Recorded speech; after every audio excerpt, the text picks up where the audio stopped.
UK Independence Party leader Nigel Farage is with us. How are you, sir? I'm very well, thank you. Some predict you may be the next Prime Minister. Is that true? Well, we're making progress. Yeah. We've had a two-party system for the last 100 years, Labour v Tory, a little bit like, you've got Republican, Democrat, first past the post system. We're making some big breakthroughs. We won the European elections earlier this year. There's a little revolution cooking in British politics. Well, Labour's considered left. What do you think of Cameron, who's considered more conservative? They're all social democrats. There isn't much to choose. You frankly can't put a cigarette paper between them on most big issues. And the big problem we've got as a country is that 75% of our laws are now made in Brussels by the European Union. Which is nuts. Which is unbelievable. I want to take that back. I want to be friendly with France and Germany, trade with them, but make our own laws in our own parliament. I totally agree with you. What do you think about what Cameron has ordered, the immigration crackdown and the passport? You know, he went on to say the passports are not an automatic right. You agree with him on this? Well, he's following my lead. A few weeks ago, don't forget, we've now got somewhere between 500 and 1,500 British UK passport holders who are fighting in the ranks of ISIS. I mean, it's unbelievable. I thought it was 600. That's whatever. It's a high number. It's too many. Well, we have too many Americans, too, doing the same thing. Yeah, and it's coming from all over. And the Prime Minister's first position was that he'd take passports away from those he thought would go. What I said was, I don't want those that have gone become even more radicalised, brutalised by what's going on, coming back into our country. So his statement yesterday was quite carefully worded.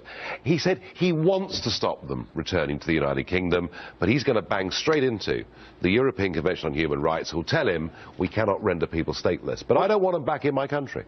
There's this imam. Anjem Chowdhury was on my show last week. It was a little loud, but I was trying to get him look, he says he's on Team Al-Qaeda. Apparently supported the convert or die philosophy of ISIS, trying to be clever and not responding. Let's show you part of that. Eventually the world's going to wake up to what I would say, and every radical Islamist like you will be wiped off the face of the earth because you have no respect for women, you have no respect for people of other faiths, you have no respect for innocent human life, you are radical and you want your religion or no religion. I don't want your Sharia law, and neither does anybody in Great Britain that has a brain. You have no choice, in fact, Sean. It's coming to a place near you. It's coming to a place near you. So you're threatening to come and get me, is that what you're saying? I'm saying that the Sharia will be implemented in the whole world. Sharia is the promise of the messenger. That's what you want. You want that. Thank you. You've answered my question. You want a worldwide Islamic caliphate. Of course we do. You want a worldwide Islamic caliphate. Alhamdulillah. And you want Islam to rule the world. This has been promised by the messenger Muhammad. And infidels should be destroyed and done with. Infidels, goodbye. You will be liberated from the shackles of man-made law. Let me tell you something. I don't need to be liberated by Islam. I'm a Christian. All right, you can't debate this guy because... Impossible. All right, I tried. But we did finally get information out of him. Coming to a place near you, and he said Sharia will be implemented in the whole world one day, and he calls it liberation, but they will destroy the infidels. Very revealing in as much as that is what radical Islamists want. Oh, yes. I mean, they mean it. They're not playing around. And, we've actually had within the British establishment as high up as the Archbishop of Canterbury, who runs our established church just 5 years ago, an acceptance that maybe we should give in.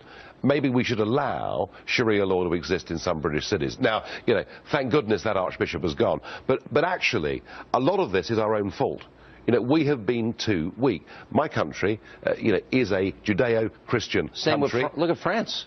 Well, the French have got an even bigger problem than we've got. Much bigger. So we've got to actually start standing up for our values. And one of the other things that's been happening in Britain... the Australian Prime Minister? Well, they've been very, very firm about this. Very firm. Very firm about this. You accept our way, our values, or leave. Well, that's right. And that's what we've got to start doing, and America's got to start doing it. And all that's going on in Iraq at the moment, and this barbarity that has apparently happened again today, what we must actually, our primary responsibility is to make sure it doesn't happen inside our countries. And schools, that's where you've got to be watching. We better learn. Schools are the real problem.